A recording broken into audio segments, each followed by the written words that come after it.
Hello students, तो आप सभी का स्वागत है हमारे यूट्यूब चैनल वाईजी साइंस में।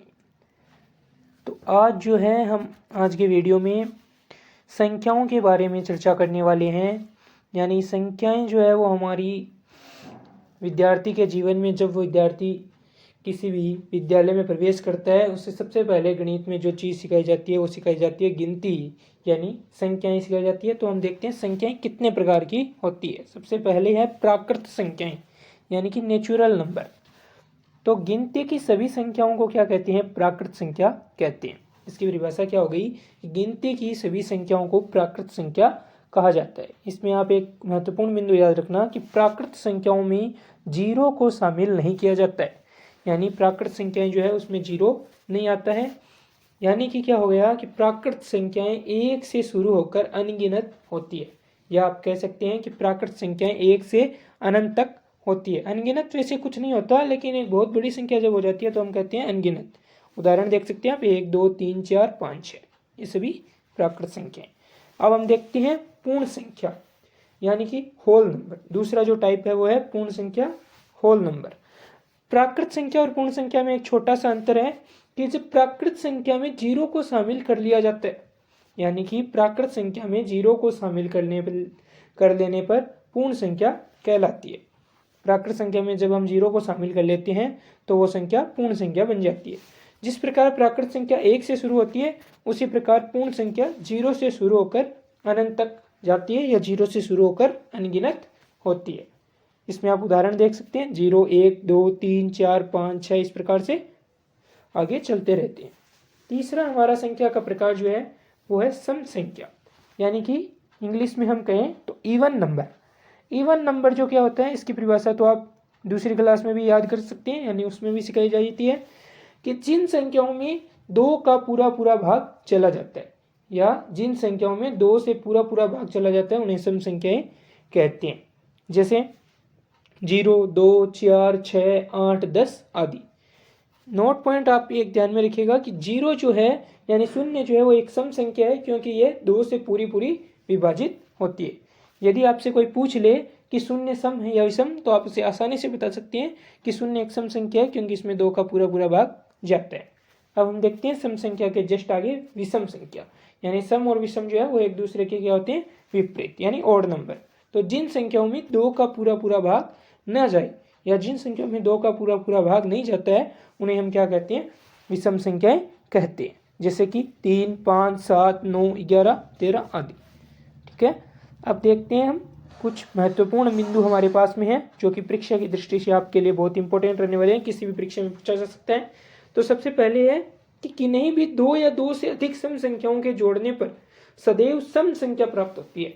यानी आप कोई भी 2 सम संख्या या 2 से अधिक सम संख्याओं को आपस में जोड़ेंगे तो एक सम संख्या ही प्राप्त होगी।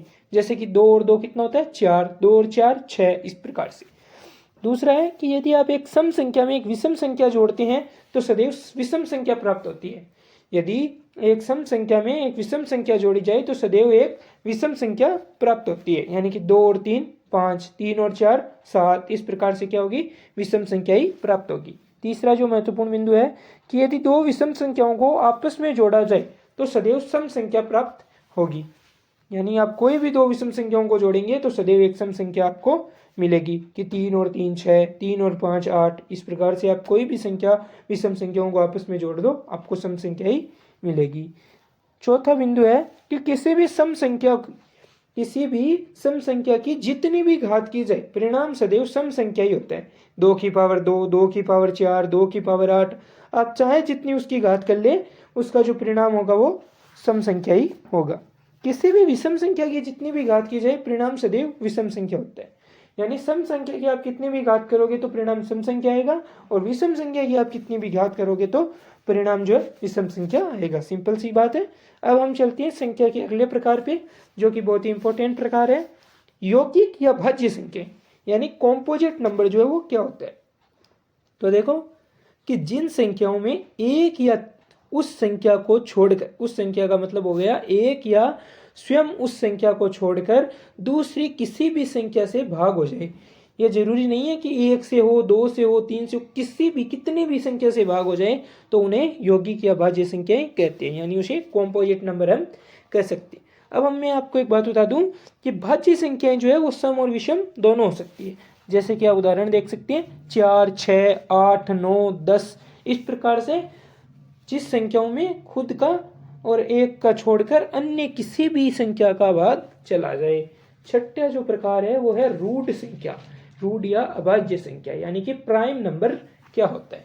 तो जिन संख्याओं में एक या उस संख्या के खुद के अलावा अन्य किसी दूसरी संख्या से भाग ना हो तो ऐसी संख्याओं को रूट संख्या कहते हैं। ठीक है, अब हम देख लेते हैं महत्वपूर्ण बिंदु। महत्वपूर्ण बिंदु में है एक न तो भाज्य संख्या है और न ही अभाज्य संख्या है। यदि आपसे पूछा जाए कि एक भाज्य है या अभाज्य तो आप उसे कह सकते हैं एक न तो भाज्य और न ही अभाज्य। और 2 जो है वो सबसे छोटी अभाज्य संख्या है। 2 एक ऐसी संख्या है जो अभाज्य संख्या भी है और सम संख्या भी है, यानी अन्य जितनी भी अभाज्य संख्याएं हैं वो सारी की सारी क्या है, विषम है, जबकि 2 एक ऐसी संख्या है जो सम होते हुए भी क्या है, अभाज्य संख्या है। इस प्रकार के बिंदु आपसे परीक्षा में पूछे जा सकते हैं। और एक बहुत ही इंपॉर्टेंट पॉइंट भी है कि 1 से 100 तक कुल कितनी अभाज्य संख्याएं हैं, 25 अभाज्य संख्याएं हैं। Thanks for watching this video. यदि आपको हमारा वीडियो पसंद आए तो प्लीज़ वीडियो को अपने मित्रों के साथ शेयर करें और चैनल को सब्सक्राइब करना ना भूलें। धन्यवाद, थैंक यू।